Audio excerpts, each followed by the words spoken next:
नमस्कार विद्यार्थी मित्रांनो, महानर्सिंग यूट्यूब चॅनलवरती तुमचं पुन्हा एकदा स्वागत आहे.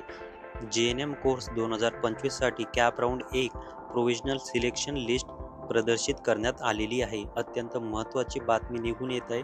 जे विद्यार्थी JNM कोर्ससाठी कॅप राऊंड 1 साठी ज्यांनी अर्ज केलेले होते, ज्यांनी कॉलेज कोड प्रविष्ट केलेले होते, त्या विद्यार्थ्याची यादी आलेली आहे. जे पण या लिस्टमध्ये सिलेक्ट झालेले आहेत त्या सगळ्या विद्यार्थ्यांचे हार्दिक अभिनंदन. तर विद्यार्थी मित्रांनो, संपूर्ण यादी मधील काय काय पॉईंट तुम्हाला ध्यानात ठेवायचे आहे याबद्दल आपण डिस्कस करूया. बघा, सेम ॲज इट इज जे प्रोव्हिजनल मेरिट लिस्ट लागलेली होती, सेम ॲज इट इज तसंच यामध्ये या लिस्टमध्ये लिहिलेलं आहे.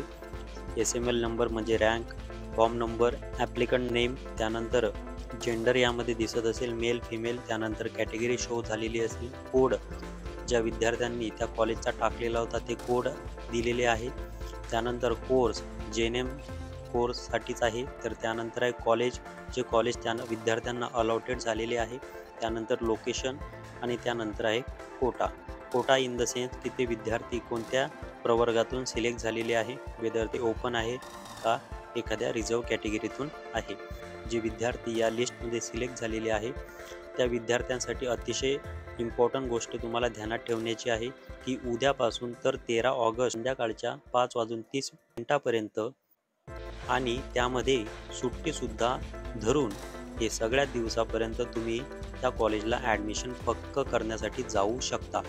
ही सगळ्यात महत्त्वाची इम्पॉर्टंट इन्स्ट्रक्शन CET सेलने दिलेली आहे. Last date to fill the status retention form at college 13 August up to 5:30 PM including holidays. यामध्ये त्यांनी सरळ नमूद केलेलं आहे की सुट्ट्यासुद्धा धरून 13 ऑगस्ट संध्याकाळच्या 5:30 तुम्हाला स्टेटस रिटेन्शन फॉर्म भरावा लागेल. आता त्यानंतर सुद्धा एक महत्त्वाची गोष्ट त्यांनी सांगली की जे विद्यार्थी त्या वेळेच्या आत, त्या दिवसाच्या आत जर तिथं हजर राहतील नाही तर त्यांचा प्रवेश हा रद्द समजला जातील. आणि ज्या विद्यार्थ्यांना ते कॉलेज नको असेल तर ते नक्की त्यांनी ॲडमिशन प्रोसेस तिथं जावी. त्यानंतर ॲडमिशन कॅन्सल आणि बेटरमेंट ऑप्शन चूज करून दुसऱ्या कॉलेजसाठी कॉलेज कोड अप्लाय करा. तर जे रिमेनिंग सीट राहतील त्याच्यासाठी परत काय होईल, कॅप राऊंड सेकंडसाठी प्रोसेस तयार होऊन जाईल.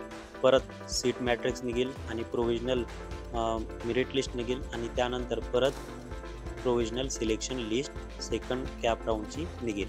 तर अशी जी प्रोसेस चालू राहणार आहे. विद्यार्थी मित्रांनो, जे विद्यार्थी JNM कॅप राऊंड फर्स्टसाठी सिलेक्ट झालेले नाही तर अशा विद्यार्थ्यांनी घाबरून जाण्याचं काही कारण नाही आहे. कारण कॅप राऊंड फर्स्टमध्ये जे विद्यार्थी सिलेक्ट झालेले आहे ते विद्यार्थी 100% त्या कॉलेजला प्रवेश घेतील असे नाही. कारण 8 ऑगस्टला BSc नर्सिंगची सिलेक्शन लिस्ट लागणार आहे. तर त्या अंतर्गत जे विद्यार्थी BSc नर्सिंग करायची त्यांची इच्छा असतील, म्हणजे उदाहरणार्थ ज्यांचे चांगले पर्सेंटेज आहे ते 100% BSc नर्सिंग करतील. तर उरलेल्या ज्या JNMच्या सीट आहे ह्या रिकाम्या राहतात. तर अशा विद्यार्थ्यांनी खचून जाण्याचं कारण नाही आहे. त्यांनी नक्कीच कॅप राऊंड सेकंड हा फॉर्म फिलअप करा, जेणेकरून तुम्हाला BSc नर्सिंग गव्हर्नमेंट नव्हे तर JNM गव्हर्नमेंट कॉलेज मिळून जाईल.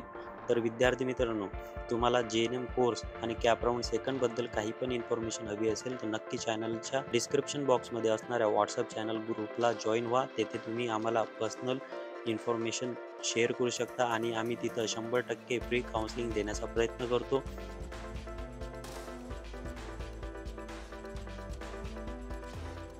हा व्हिडिओ आवडला असेल तर नक्की चॅनलला सबस्क्राईब करा, लाईक करा आणि शेअर करा.